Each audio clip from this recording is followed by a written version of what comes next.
This is the City of God podcast, where Christ meets culture. And welcome to the City of God podcast, where we are weekly talking about today's biggest cultural issues, all through the lens of God's infallible word. My name's Pacienza, and I am joined by Savannah Crossfield, who grew up in South Florida, attends our church, Coral Ridge Presbyterian, and is working on a very exciting project that has a lot to do with what we're facing in culture right now. So Savannah, first of all, welcome to the City of God. Thank you. Good to be here. Savannah, share for our audience the project that you're currently working on for not only those that are maybe navigating the world of IVF, but also for anybody who cares about the sanctity of human life. Right, of course. So we are working on a documentary series with 4 episodes about in vitro fertilization and specifically the ethical questions we need to be asking now that we have the technology to create life outside the womb. And so we definitely apply this to, the sanctity of life issue because science has proven, and I think IVF is a perfect example, the possibility of this technology shows that life starts at the moment of conception, and that moment is less than a nanosecond. And, at that moment you have a genetically unique organism. And if you believe that a fetus inside a woman's womb is a unique organism, then you would also believe that an embryo is. And so when we look at the IVF issue, we need to really look at how it affects the embryos that are being created through IVF. And so the stat that we found is that 7 to 8% of embryos created through IVF are born alive. And there's so many different factors to why that stat is what it is. One of which is that IVF is technically not a very effective technology. And the way that it works in like every fertility clinic that you would go to is we retrieve as many eggs as possible and try to fertilize as many of those eggs, meaning making embryos, genetically unique living organisms from those eggs as possible, because we expect so many of them to die during the process and not make it to that 6th to 8th day, which is the blastocyst stage when you would do that transfer into the mother's uterus. And so let's say that you had about 20 on average eggs that are retrieved. About 15-ish or so of those are able to be fertilized. And then depending on the different method, there's 2 different methods of fertilization that you use, you could have around 12 embryos in a given petri dish in just one cycle. And the average number of cycles that women have to go through to have a live birth, because again, it's such an ineffective technology, is 2 to 3 cycles. So you're talking about like 20 embryos. And again, most of them don't make it to blastocyst. And of those that do, the stat that we found, and you can look on the CDC, and there's a lot of different factors that go into this stat, depending on the age of the woman and the age of the eggs that you use to fertilize. But the success of a transfer of a given embryo is about 35%. And that's in the most perfect circumstances, the most perfectly growing embryo and the most perfect healthy woman. And of course, most women who go through IVF are probably not, at peak condition reproductively as they could be. And so even if you do go through IVF and you have remaining embryos or surplus embryos as they're called, then you have a couple of choices on what you can do with those embryos. Okay. And would you like to hear what those are? Yeah, absolutely. Share with us. Okay. So couples that go through IVF are given a couple of options, one of which is to freeze those embryos for subsequent attempts at pregnancy. You can also put them up for donation or adoption, so you can donate those embryos to a different family so they can use those embryos to build their family. But what we have now is 1.5 million embryos frozen in the U.S. right now. About 40% of those are abandoned, meaning that their parents are not paying for their cryo storage long term, and about only 2% of those are up for adoption. And of those 2%, only 5% of them will actually get adopted annually. And that number is only growing with the amount of IVF procedures we're having. Infertility rates are growing. And now that last week, Trump signed an executive order intending to have policy recommendations that will allow IVF to be more accessible and more affordable for Americans, we're only going to see this number increase. So Savannah, clearly this is something that you've not only done a lot of research on, yes, which I appreciate, but this is a passion for you, and yes, you've decided to turn your passion into a movie. Mm-hmm. Into a movie that you're producing. Tell us a little bit about the movie, the name of the movie, what is going to be explained in the movie, what should an audience expect to see? Sure. And also just some practical kind of tidbits as far as when it's coming out and how they can find it. Yep. So our series, documentary series, is called Cradled in Glass, and we intend to have it on mainstream streaming platforms like Discovery Plus, and it should be done and released all 4 episodes at once in summer of 2026. And so how I got into this, why it's such a passion for me, is that the pro-life issue has been just, such a big passion for me since I knew what pro-life, what the pro-life movement was. And so of course, all my focus is on abortion, and I didn't really know much about IVF at all so I got married young. I immediately, right after we got married, conceived my son, and then 9 months later, with a perfect pregnancy, gave birth naturally. And so I said, oh, wow, I have a really great reproductive system. I don't have infertility at all. And so, and then I saw on social media the stat that there are 1.5 million embryos frozen in the U.S. right now. And I told my husband, and we both felt really called to adopt embryos. And I didn't know how to do it or why there were so many or what have you. But we really felt called to help with that issue, because I said, not only do these embryos need happy families and healthy families, but they also need women with great wombs. And so I felt like I had that. And then, but you had to be, or at least in the way that there's a ton of different ways you can adopt embryos, but the way that I looked into, you had to be 21 to do it. And at the time I was 20, so I had to wait until I got 21 and not get pregnant, with our naturally conceiving child, until I turned 21, and then I got pregnant with my daughter. And so she was premature by 2 months, but she had a growth issue and a placental issue. And so she was essentially developmentally 3 months premature. And she stayed, in the NICU for a long time. And after that, I said, okay, great, now we're going to start adopting embryos and build our family that way after we now have our 2 children. And I couldn't find a place that would match with me, and also the emergency C-section that I went through really tore up my uterus, so I'm really not a good candidate anymore to do that. And I said, God, what should I do? I feel so called to this issue because so many people, and it's wonderful, know about the abortion issue, and there's such a movement for that. But now is the time for there to be a movement against IVF as well. Yeah. And for people just to be informed about what this technology really means and the questions we need to ask. Share the name of the documentary series again. Yes, Cradled in Glass. Cradled in Glass, and it's going to be released summer of 2026. Summer of 2026. Savannah, in this documentary series, which I'm so appreciative that you're producing this, it's not just about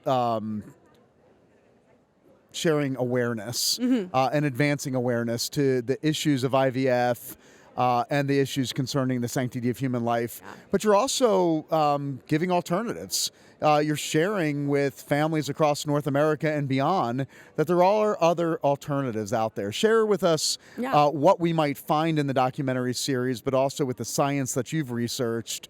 What are the alternatives that people need to be aware of? Sure. So we look into restorative reproductive medicine, which basically, if you have infertility, which medically is considered 12 months of consistent regular intercourse and having no pregnancies, if you have infertility and you go through your OBGYN or more of the standard medicine procedures, then they're going to look at your hormone levels, they'll look at a couple of things, try certain fertility treatments before referring you to IVF, but they won't look into it as in depth as restorative reproductive medicine does.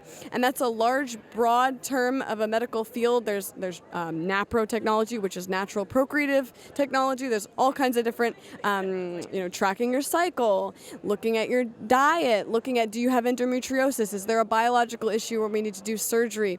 Are there, hormone issues? So fertility really is a huge topic, and there's so many different factors that go into it. It's really a holistic issue rather than just, do you have a functioning uterus, or do you have, ovaries with eggs in them?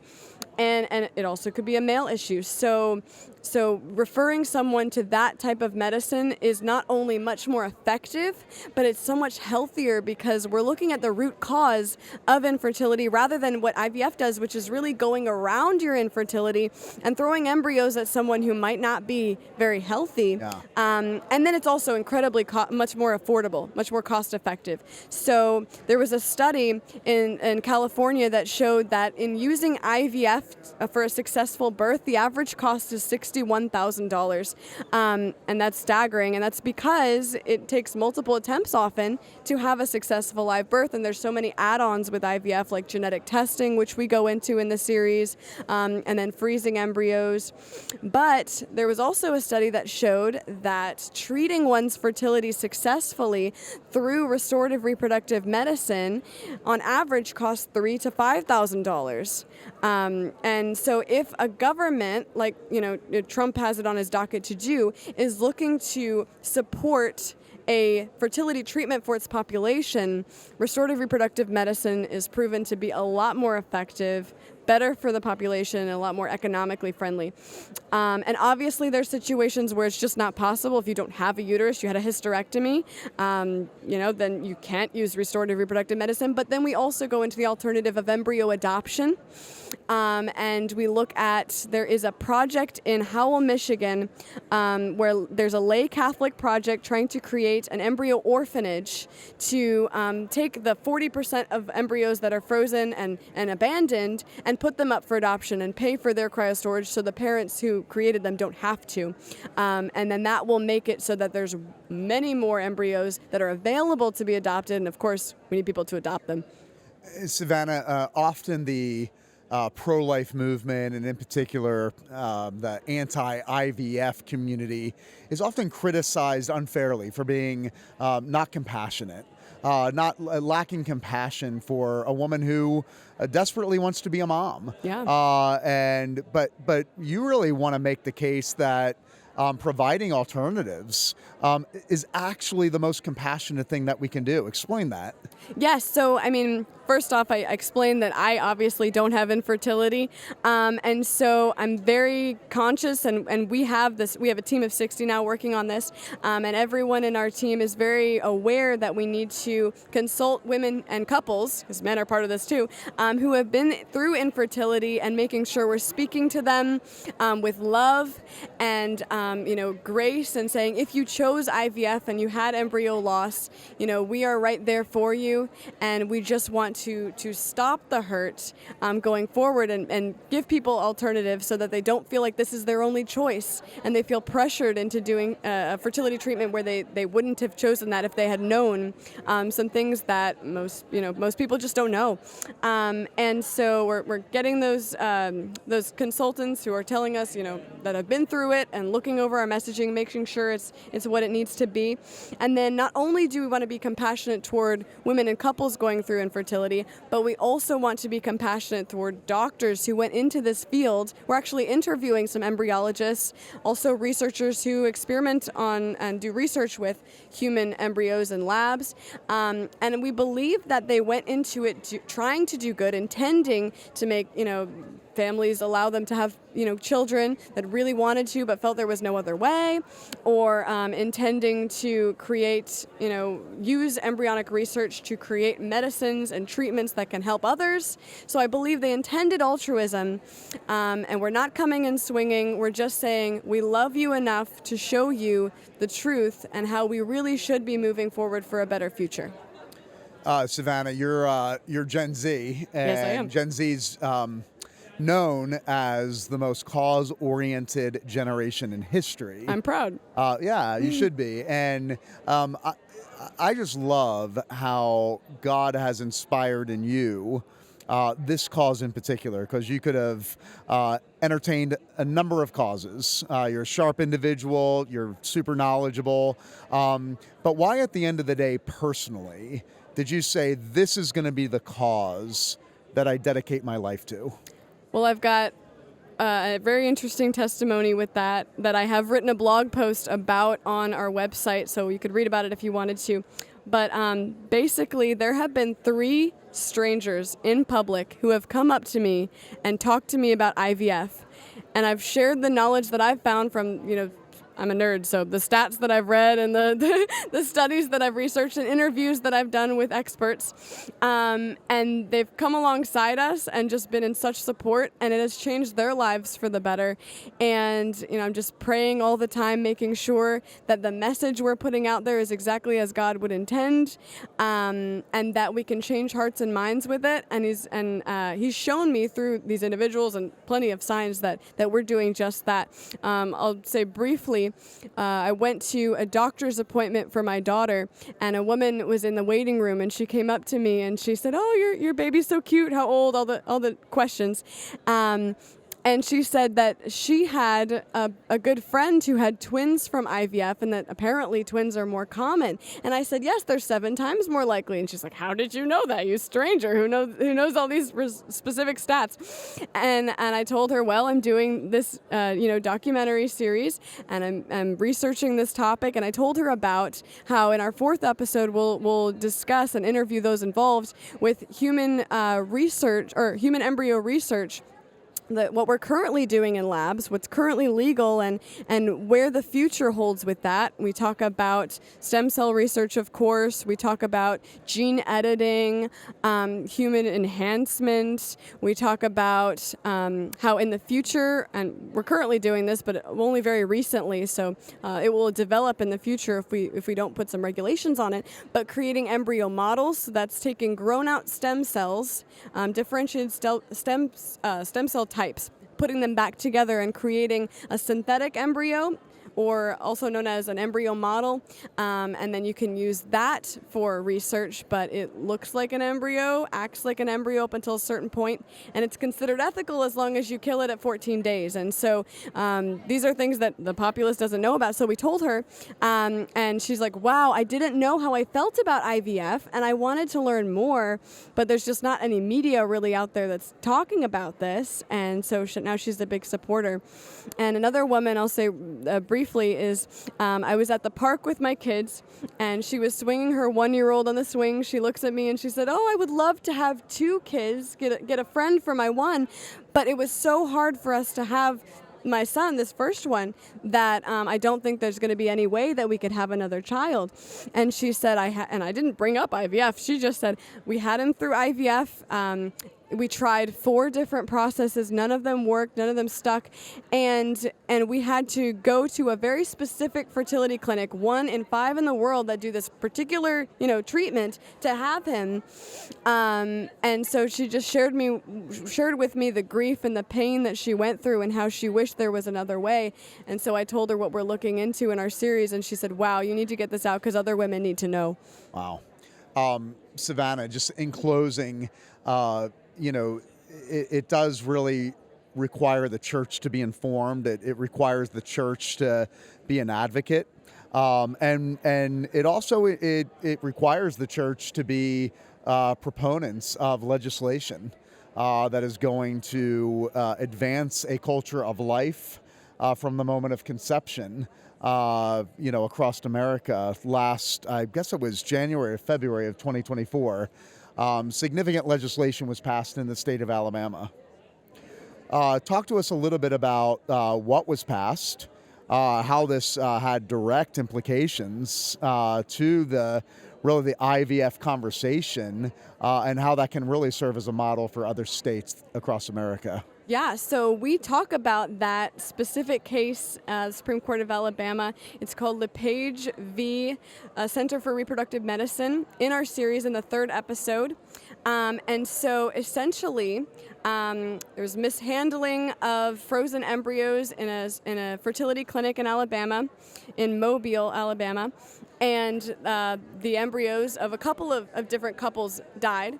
And so the parents of those embryos brought suit for wrongful death.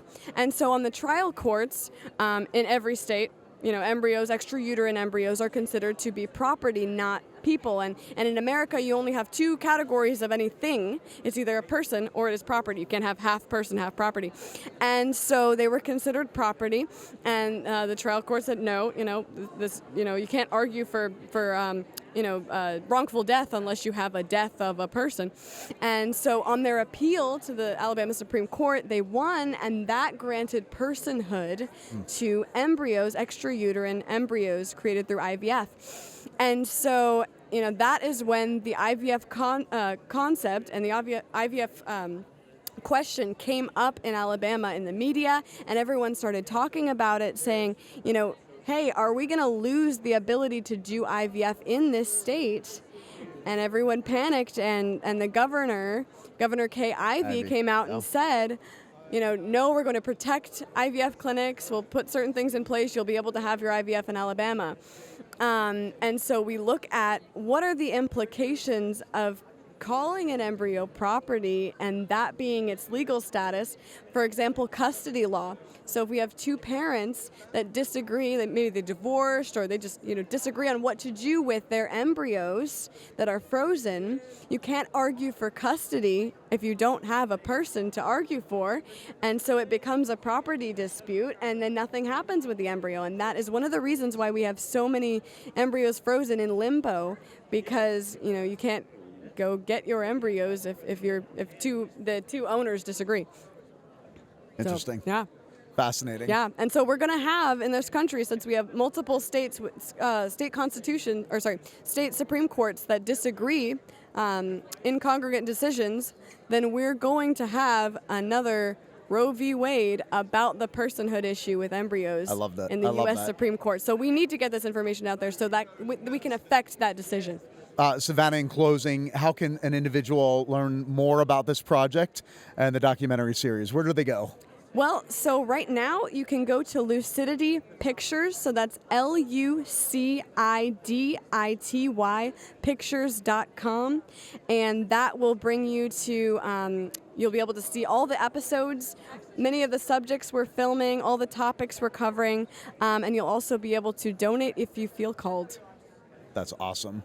Well, super proud of you, excited about this project. We'll be sharing more as the project comes together, but an important conversation concerning the sanctity of human life. Not enough Christians are talking about IVF and the research that you bring, but also the passion for life from the moment of conception is so important, particularly for your generation and younger as they navigate the world of life and how they defend it from the moment of conception in the womb. So thank you for taking on this project. Of course. I know you're going to take a lot of heat for this project. Yep.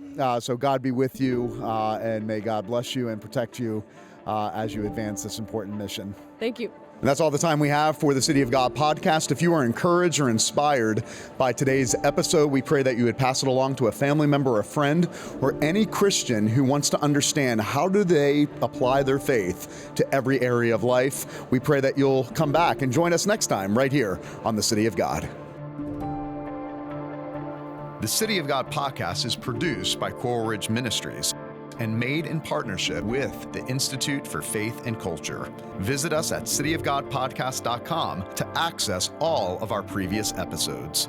You can also listen on Apple Podcasts, Spotify, Google Podcasts, Amazon Music, or anywhere you get podcasts. A full video version of this podcast is available on YouTube. This is the City of God podcast, where Christ meets culture.